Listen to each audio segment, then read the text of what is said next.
जमुई और शेखपुरा जिले में जो कुछ अनियमितताएं से संबंधित समाचार पत्र में प्रकाशित हुआ था, जो समाचार उससे संबंधित आप लोगों से माइक में प्रॉब्लम हो रही है सर, कर रहा हूं।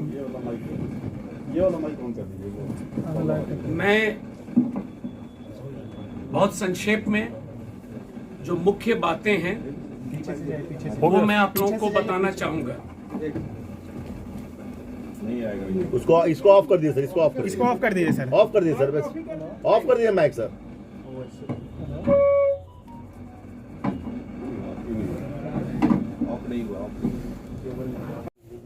सबसे ज्यादा ऑथेंटिक माना जाता है। बिहार में हमारी क्षमता जून और जुलाई में 1000 की भी नहीं थी। 11 जुलाई को Indian council medical research ICMR ये पूरे कोरोना से संबंधित जो भी किट्स इत्यादि वो ICMR के द्वारा अप्रूव्ड ही अलाउड है, तो इसकी अनुमति पूरे देश में मिलती है। और बिहार राज्य में जो स्थिति थी जुलाई के महीने में, मुझे उसके बारे में कुछ ज़्यादा कहने की आवश्यकता नहीं है। आप में से जितने लोग हैं सबके पास विजुअल्स होगा, सब कुछ होगा उस समय। तो हम लोगों के समक्ष चुनौती थी टेस्टिंग की। Test, track, treat. तो अगर आप टेस्ट नहीं कर पाइएगा तो लोगों को आइसोलेट नहीं कर पाइएगा और लोगों को ट्रीट नहीं कर पाइएगा। चुनाव के दौरान में दशहरा, फिर उस समय हुआ कि दशहरा के टाइम में भी हो सकता है ये स्प्रेड करे, और चुनाव में जो आम सभाएं हो रही थीं, चुनाव आयोग निरंतर इसकी मॉनिटरिंग कर रहा था। और उसके बाद छठ का महापर्व, अगर आप लोगों को याद होगा, मैं ये इतनी चीज़ें संक्षेप में आपको इसलिए बता रहा हूं कि परिस्थिति को मैं बताना चाहता हूं और उसके बाद मैं फिर बताऊंगा कि आगे क्या हुआ। छठ का जब पर्व आया तो मुझे याद है केरल में ओणम पर्व के बाद, और आज भी केरल में वो चुनौती बरकरार है, आज भी जब मैं आपसे बात कर रहा हूं। तो ये फीडबैक हम लोगों को था कि ओणम पर्व के बाद बहुत तेजी से कोविड केसेस में सर्ज हुआ है। तो फिर छठ को देखते हुए भी हम लोगों ने ये स्ट्रैटेजी बनाई कि टेस्टिंग में कोई कमी नहीं आनी चाहिए। तो मूल रूप से टेस्टिंग जो हम लोगों ने किया है वो RT-PCR, आपको ट्रूनेट और एंटीजन किट। जो बात न्यूज़पेपर में आती है और हम लोगों ने पिछले 2 दिन में जो अब तक जांच कराई है वो मैं आपके सामने ला रहा हूं। अब तक ये कभी प्रिलिमिनरी इन्वेस्टिगेशन है। जैसे ही ये सूचना मुझे मिली तो एक तरफ जिला पदाधिकारी जमुई, जिला पदाधिकारी शेखपुरा, क्योंकि ये 2 जिलों का नाम बहुत प्रोमिनेंटली उसमें आया था और ज़्यादातर जमुई था, तो उन दोनों पदाधिकारियों को जांच के लिए कहा गया। और साथ ही साथ स्वास्थ्य विभाग के द्वारा 10 टीम का गठन करके इन्हें 10 जिलों में पैरेलल हम लोगों ने भेजा कि जो बात अगर आ रही है क्या वो सही है, आंशिक रूप से सही है, पूरी तरह से सही है। तो एक आइडिया लेने के लिए हम लोगों ने अपने यहाँ से 10 टीम को भेजा और बाकी 26 जिले जो बचते हैं उन 26 जिलों के जिला पदाधिकारियों को निर्देशित किया गया कि आप 24 घंटे में 2, 3, 4 प्रखंड में रैंडम जांच करें। रैंडम का अर्थ होता है कि आप कोई भी सूची उठाएं क्रम 3, 9, 14, 18, 22, 24 जो भी नाम जिन लोगों ने टेस्ट कराए हैं उनका नाम है, मोबाइल नंबर है, आप जांच करें। और जांच में एक और चीज कहा गया था कि नंबर एक चीज है, लेकिन अगर उनका पता है जरूर वहां पर भी जाएं। नंबर भी इंपॉर्टेंट है और वो व्यक्ति है कि नहीं वो भी इंपॉर्टेंट है। तो जो बातें बरहट और सिकंदरा में जांच में आती है उसमें हम लोगों ने पाया कि जो जांच में निकल रहा है कि अधिकांश जगह बरहट और सिकंदरा में वो नंबर तो गलत था ही, वो व्यक्ति भी नहीं मिले। ये बहुत गंभीर बात प्रकाश में आई। तो उसके लिए बरहट और सिकंदरा के संबंधित जो हमारे लैब टेक्नीशियन एएनएम जो जाते हैं जांच करने, उनके ऊपर होते हैं ब्लॉक हेल्थ मैनेजर जो इंचार्ज होते हैं, उनके ऊपर होते हैं मेडिकल ऑफिसर इंचार्ज जिसको प्रभारी चिकित्सा पदाधिकारी कहते हैं, उसके ऊपर होते हैं हमारे सिविल सर्जन। और आज हम लोगों ने जमुई के जिला प्रतिरक्षण पदाधिकारी पर भी कार्रवाई कर दी है। इन पर तो कल इन लोगों पे कार्रवाई हो गई है और आज जिला प्रतिरक्षण पदाधिकारी जमुई पर भी हम लोगों ने विभागीय कार्रवाई प्रारंभ की है। जहां तक सिकंदरा का सवाल है, शेखपुरा, ये सेम चीज बरहट और सिकंदरा में जो हम लोगों ने पाया तो इतनी कार्रवाई वहां हुई। शेखपुरा में रिपोर्ट में ये बात आई कि एक महिला का नाम था और एक व्यक्ति का नाम था और ये लिखा हुआ था कि पेपर में दिखाया गया है जांच, लेकिन जब हम लोगों ने फोन किया तो वो किसी उत्तर प्रदेश के व्यक्ति ने फोन उठाया और उन्होंने कहा कि मैं यूपी का रहने वाला हूं और सार ये लगा कि ये रिपोर्ट भी गड़बड़ है, जाली है। उस लड़की का नाम सोनाली कुमार है, न्यूज़पेपर में जो समाचार निकला था, और ये अजीत कुमार जिनका नाम है उनकी बेटी हैं। उनका मोबाइल नंबर 7004233841 रजिस्टर्ड है। मुझे नहीं पता है कि वो नंबर जिस पर किसी ने बात किया वो कहाँ से आया। ये डॉक्यूमेंट में, और जिला पदाधिकारी शेखपुरा ने उनसे बात की अजीत कुमार जी से और उनकी जांच हुई है और आरटीपीसीआर का रिपोर्ट भी एनएमसीएच का हम लोगों के पास है 30 तारीख का। 15 के बारे में कही गई, जैसा मैंने आपको बता दिया, अनियमितता पाई गई।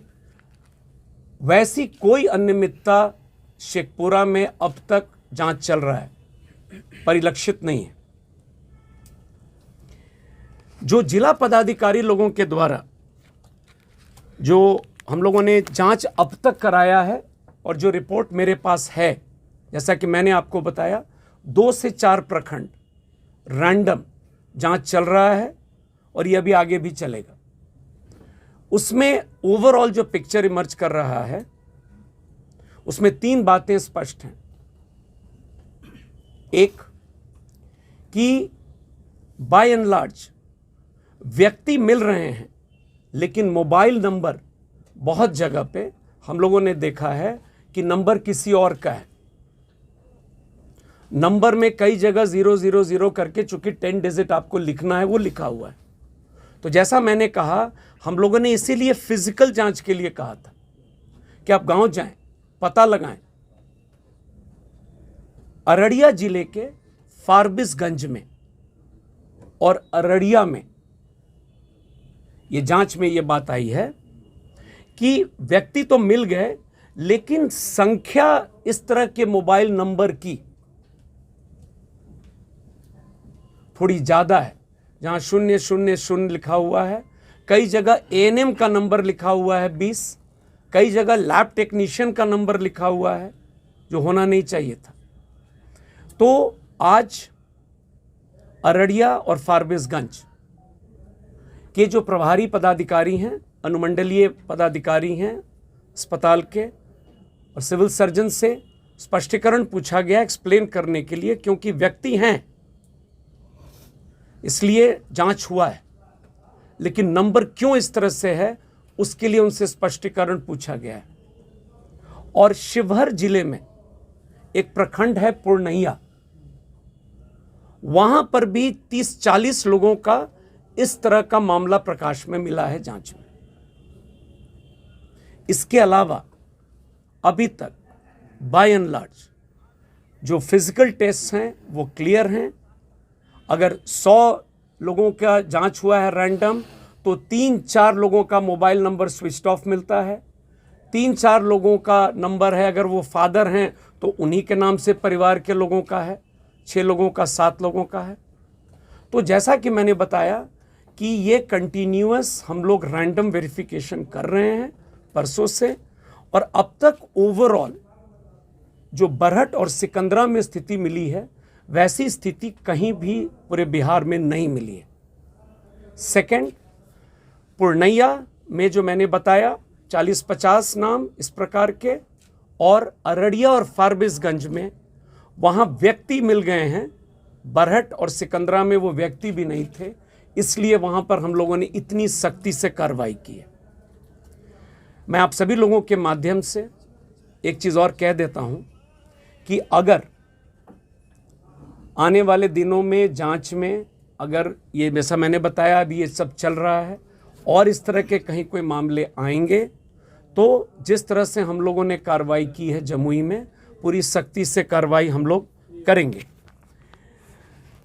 आप लोगों ने सुना था कल राज्यसभा में माननीय सांसद महोदय के द्वारा ये प्रश्न भी उठाया गया है।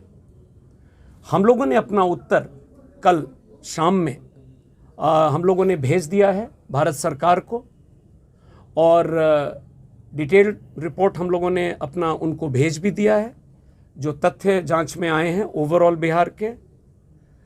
तो अब तक मैं इतना निश्चित रूप से कह सकता हूं कि अगर कोई कुछ कर्मचारी या कुछ पदाधिकारी के चलते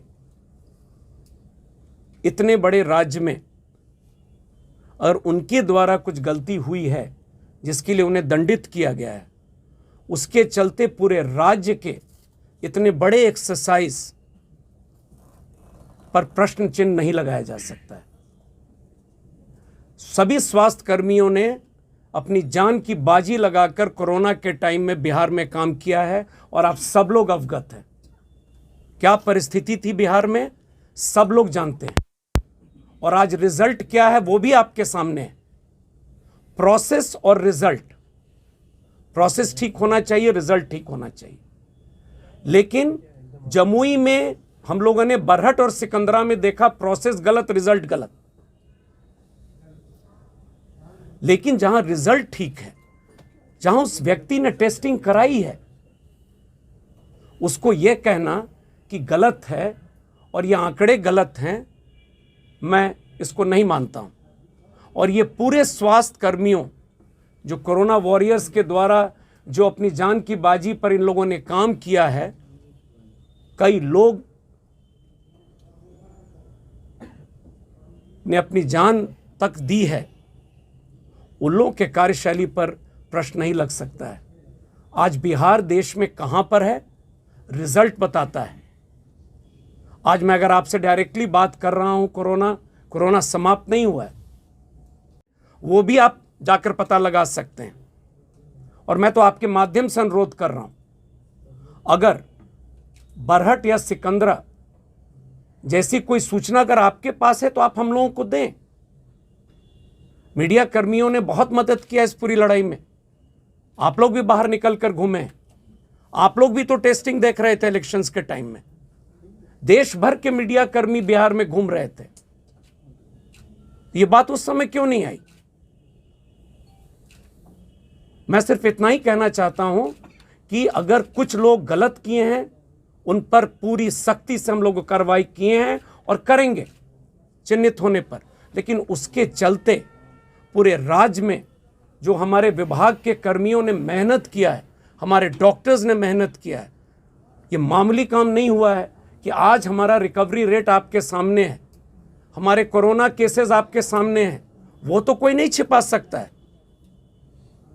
ये आप लोगों को भी समझना चाहिए। और अंत में ये रैपिड एंटीजन किट्स के बारे में मैंने आपको प्रोसेस समझाया।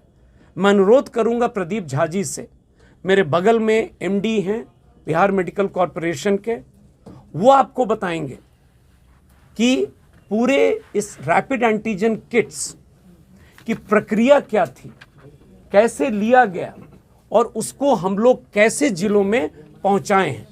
एक बार प्रदीप झा जी जब अपनी बात को समाप्त कर लेते हैं, then I will take your questions. धन्यवाद। एंटीजन हो, आरटीपीसीआर हो, ट्रूनैट हो, उसका क्रय Bihar medical service and infrastructure corporation limited के द्वारा किया गया है। और इसमें मैं पूरी स्पष्टता के साथ आप लोगों को बताना चाहूँगा कि टेस्टिंग किट्स का क्रय उन्हीं कंपनीज से किया गया है जिनको कि आईसीएमआर के द्वारा, Indian council of medical research, उनके द्वारा जो भी कंपनीज अप्रूव थी और पूरे पारदर्शी तरीका से और एज पर रिक्वायरमेंट हम लोगों ने उसका क्रय किया है। रैपिड एंटीजन जब पहली बार हम लोगों ने क्रय किया था वे बैक इन जुलाई, उस वक्त आईसीएमआर के द्वारा मात्र एक फर्म, मैं रिपीट करूंगा, मात्र एक फर्म, एक कंपनी को आईसीएमआर के द्वारा उस वक्त पूरे देश में अप्रूव किया गया था। जब मैं आज आपसे बात कर रहा हूं, जो लास्ट हम लोगों ने प्रोक्योरमेंट किया है जनवरी में, सेकेंड पार्ट ऑफ जनवरी में, आज के दिन में 18 कंपनियां अप्रूव्ड हैं।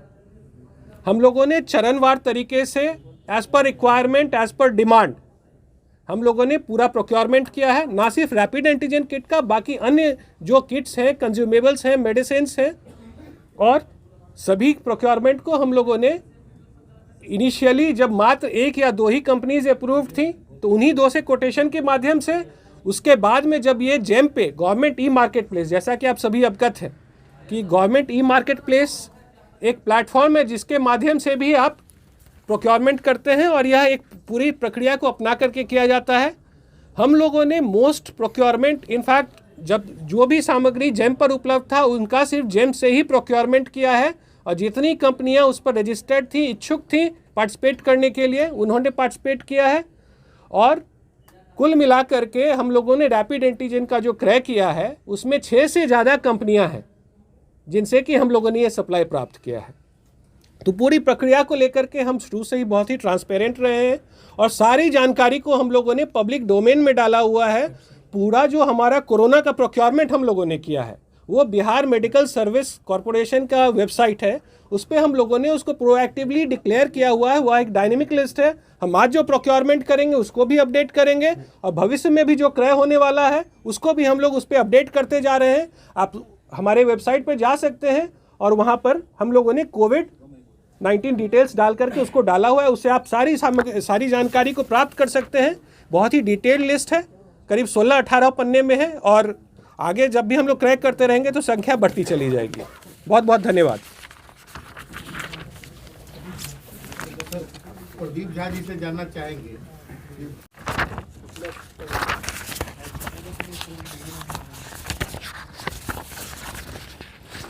जब हम लोगों ने जुलाई में 9 जुलाई को जब प्रोक्योर किया था रैपिड एंटीजन किट, उस वक्त उसका मूल्य था 504 रुपये एक किट का, और आज की तिथि में जब हम क्रैक कर रहे हैं उस वक्त ध्यान दीजिएगा मात्र एक कंपनी थी। आज के दिन में 18 कंपनियां हैं। आज के दिन में जो हम प्रोक्योरमेंट कर रहे हैं आज उसका रेट है 42 रुपया 47 पैसा। और ऐसे भी जैसा इन्होंने कहा है ये पब्लिक डोमेन में है, आप इनके वेबसाइट पर भी चेक कर सकते हैं। सचिन महोदय, एक सवाल है। आपने कहा कि खुद बताया कि ट्रैक करना एक बहुत बड़ा काम होता है पैंडेमिक में। ऐसे लोगों की जांच जो की गई है सब नेगेटिव है, अगर मान लीजिए ये पॉजिटिव होते तो इन लोगों को आखिर ट्रैक कैसे किया जाता, या फिर आप ये मानकर चल रहे थे कि ये नेगेटिव हुआ क्योंकि इनकी कोई भी जानकारी नहीं है सिवाय उनके नाम के? हम जो भी लिस्ट ढूंढ रहे हैं, जो भी लिस्ट पढ़ रहे हैं, उस हर लिस्ट में कोई ना कोई खामी आ रही है। आप कह रहे हैं कि अभी तक ऐसी जानकारी कहीं दूसरी जगह से नहीं आई। सर, ये जानकारी जैसे आप अभी दे रहे हैं मुझे, तो मेरी टीम जो गई थी सहार और उद्वंत नगर भोजपुर में, जो आप कह रहे हैं बात, तो उन्होंने जो अभी लिखा है रिपोर्ट, मैं आपको पढ़ के सुना दे रहा हूँ। I conclude overall that the data fudging for profit making purpose is wrong. Yes, mobile number, is 00 जो मैं आपको बता रहा था, were noted in many patients who did not want to give their numbers. तो मैं सिर्फ इतना ही आपको अभी मैंने कहा है कि बरहट और सिकंदरा में न वो व्यक्ति मिले न वो नंबर मिला, लेकिन ये जो रिपोर्ट आज आई है सहार और उद्वंत नगर, और मैंने कहा ये कंटिन्यूअस अभी चलेगी, तो ये ट्रेंड बहुत क्लियर है कि बहुत जगह लोगों ने नंबर नहीं दिया। 1 2 हमारे जो एम्प्लॉयज़ जो गए हैं वो मैंने अपने हिसाब से नंबर, जैसे अगर अपना था तो दे दिया, कुछ नहीं मिला तो 0 लगा दिया, क्योंकि वो रिपोर्ट 10 डिजिट के बिना रिपोर्ट लेता ही नहीं। तो वो मैंने आपको बताया है कि नंबर्स कहीं ना कहीं जो मिसमैच है वो हम लोग देख रहे हैं इस चीज को। सैकड़ों लोग हैं जिनकी उम्र 0 है, एड्रेस कॉलम ब्लैंक है, ये लिस्ट है सर मेरे पास। और आपके पास गांव का नाम है? नहीं, इसमें सिर्फ आरा लिखा हुआ है। सारे मामले देखने एक में मिनट, आए, जब मैं उत्तर दे देता हूं इनका, तब आप नहीं, बताएंगे। उसी से रिलेटेड है सर। ऐसे कितने सारे मामले आए, हम लोग भी गए थे कोरोना सेंटर पे, लोग आपस में बात करते थे कि फोन नंबर दोगे, पुलिस आ गई, एम्बुलेंस आ गई, पकड़ के ले और जाएगी। क्वारंटीन के लिए ले जाएगी। हाँ, क्वारंटीन के लिए ले जाएगी, जबरदस्ती पड़ोसी रहने नहीं देते, गाँव में हो सकता है रहने नहीं दिया जाए, बाहर दिया जाए, तो क्या इस तरह के मामले में भी जांच कराएंगे? क्योंकि ये जो आप कह रहे हैं बहुत ही व्यवहारिक बात है। हम लोगों ने भी देखा है कई लोग अपना नंबर सोशल रीजन से भी नहीं देते थे कि लोगों को ये आइडिया नहीं हो जाए कि मैं जांच के लिए गया था। लेकिन मैं आपसे अनुरोध कर रहा हूं, चूंकि आप आरा का कह रहे हैं, आप मुझे वो लिस्ट दे दें। मैंने तो अभी सबके सामने कहा है कि अगर आप लोगों के पास कोई इस तरह की जानकारी हो तो कृपया मुझसे शेयर करें, क्योंकि मैंने स्पष्ट किया है कि अगर व्यक्ति हैं और नंबर में कुछ गड़बड़ी है तो वो कार्य में एक डिरेलिक्शन ऑफ ड्यूटी मानी जाएगी, क्योंकि उसने नंबर। एक ये भी बात है, कई लोग बता रहे हैं जांच में कि सर हम लोग नंबर पूछते हैं और कोई नंबर उसने कह दिया तो हम उसको क्रॉस चेक कैसे करेंगे? हम उस नंबर को लिख लेते हैं, बाद में पता चलता है कि वो आप अभी कोई नंबर हमको बोलिए और मैं अभी कोई नंबर बोल दूं कि मेरा नंबर है, फिर आप कैसे क्रॉस चेक करते हैं? और काफ़ी संख्या में लोगों ने कराया। इसलिए मेरे लिए इंपॉर्टेंट है कि वो व्यक्ति है कि नहीं। अगर वो व्यक्ति नहीं है, मेरी प्राथमिकता फर्स्ट है वो आदमी, कि वो है कि नहीं। अगर आप वो आरा का नाम जो है आप मुझे दे दें और मैं आपको 3 या 4 दिन के बाद बता दूंगा, मैं वेरीफाई करवा दूंगा। नाम भी और आरा लिखा है ना ब्लॉक, मैं करवा दूंगा। सर, मुजफ्फरपुर जिले में सर जी। ऐसी भी बातें आई है सामने, जिसमें आपके विभाग के दबाव के कारण जो प्रेशर टारगेट दिया गया था कि तो वो लोग सोमवार को अगर मान लीजिए कि 100 आदमी की जांच हुई और उस दिन कुछ कम लोग आए, अगले सोमवार को कुछ कम लोग आए, 85 लोग आए, वो पिछले सोमवार की फाइल का नाम जो है और नंबर उसमें जोड़ दिया नेक्स्ट सोमवार में। कौशलेंद्र जी एक चीज़ क्लियर हो जाइए कि RT-PCR हम लोगों का ट्रू गोल्ड टेस्ट है, और हम लोग का थ्रू आउट लक्ष्य था कि ये 1900 से ये संख्या RT-PCR की लगातार हम लोग बढ़ाएं, क्योंकि उससे एक रियल आइडिया मिलता है। एंटीजन में अगर आप नेगेटिव हैं तो नेगेटिव नहीं है, आपको दोबारा जांच कराना चाहिए। पॉजिटिव है तो पक्का पॉजिटिव है।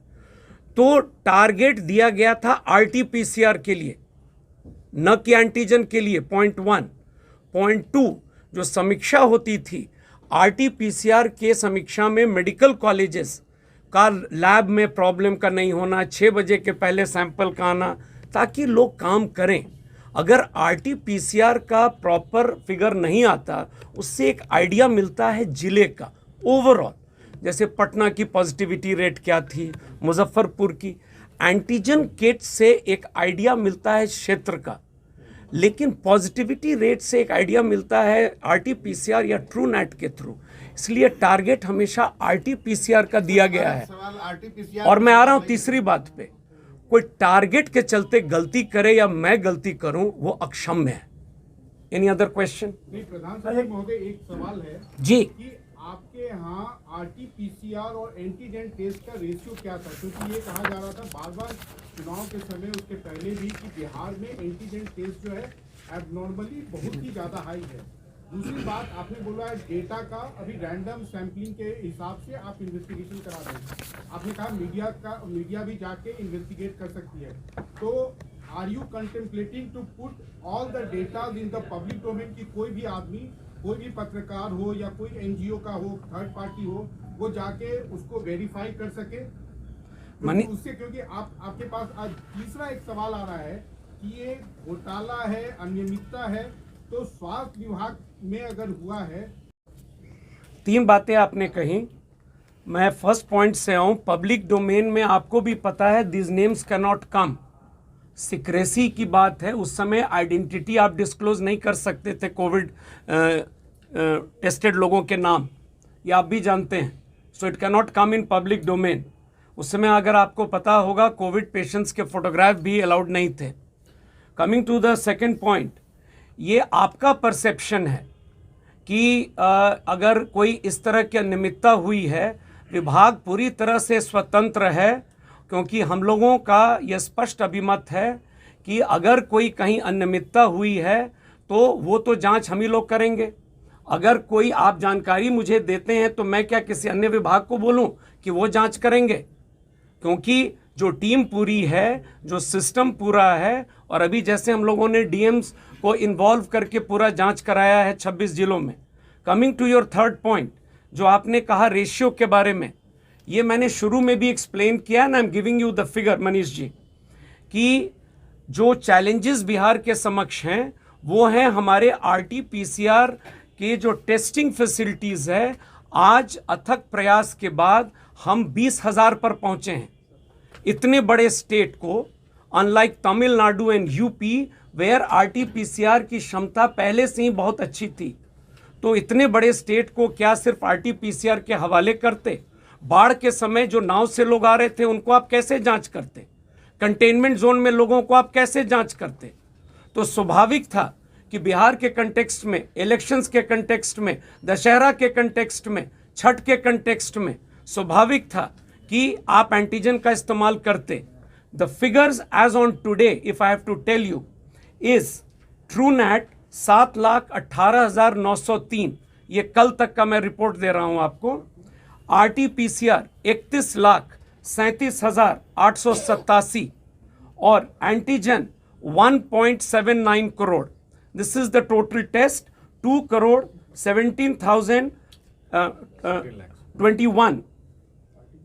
ये जो टोटल हम लोगों ने किया है 2,17,90,410। काइंडली इसको नोट कर लिया जाए। 2,17,90,410 कल तक का टेस्ट है, जिसमें ट्रू नेट है 7,18,903, RT-PCR 31,37,887 और एंटीजन है 1,79,33,620। एक सवाल है वैक्सीनेशन से। जी, वैक्सीनेशन, कई हेल्थ कर्मी टर्न अप नहीं हो रहे हैं भाग वैक्सीन पर।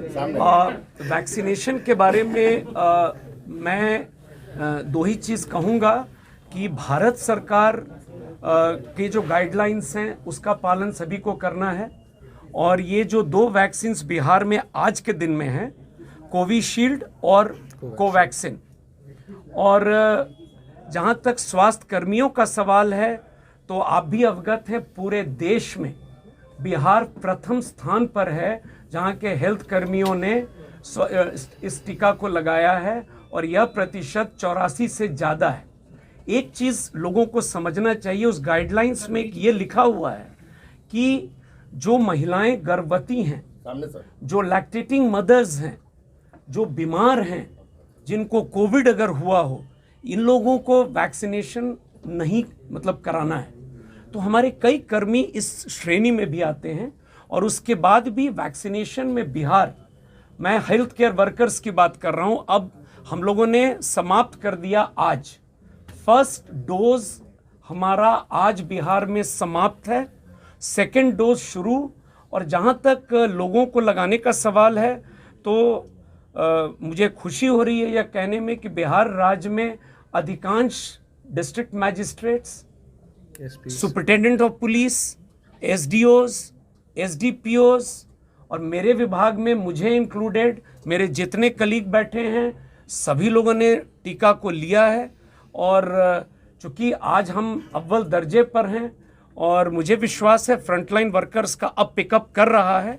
आपने देखा होगा डीजीपी ने स्वयं लिया है, तो people are leading from the front. और ये सफल है कि नहीं है, ये आपका दूसरा प्रश्न था।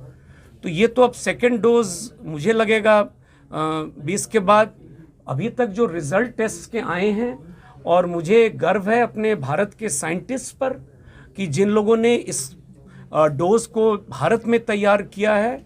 आई सैल्यूट दीज साइंटिस्ट जो इतने कम समय में लोगों ने किया है, और अब तो ये शरीर में हम लोग के है ही। तो मुझे नहीं लगता है कि किसी को इससे डरने की आवश्यकता है। और जब आप लोगों का नंबर आएगा तो आप लोगों को भी बढ़ चढ़ कर लेना चाहिए। तो ये मैं आप लोगों से अपील करूंगा। विधानसभा सत्र शुरू होने वाला है सर, अब तक बिहार में शुरू होने वाला है सत्र, क्या माननीय लोगों को भी देने के लिए प्लानिंग हो रही है क्या? जो भारत सरकार का लेटेस्ट गाइडलाइंस है उसके हिसाब से प्रथम चरण में हेल्थ केयर वर्कर्स थे, दूसरे चरण में फ्रंट लाइन वर्कर्स हैं जिसमें डिफाइंड है पुलिस है, कारा है, नगर विकास है, पंचायती राज है, राजस्व है। अभी तक जो तीसरे चरण की बात है, जो हम लोग वेट कर रहे हैं, संभवतः इस अगले 10 दिन में वो गाइडलाइन आएगा। उसमें 50 से ऊपर और 50 से नीचे जो लोग कोमॉर्बिडिटी के हैं उनके लिए ओपन किया जाएगा वैक्सीनेशन। तो मुझे लगता है कि आपका उत्तर आपको मिल चुका है। धन्यवाद। और जैसे जैसे और आते जाएंगे मैं आपको अवगत करा दूंगा। धन्यवाद।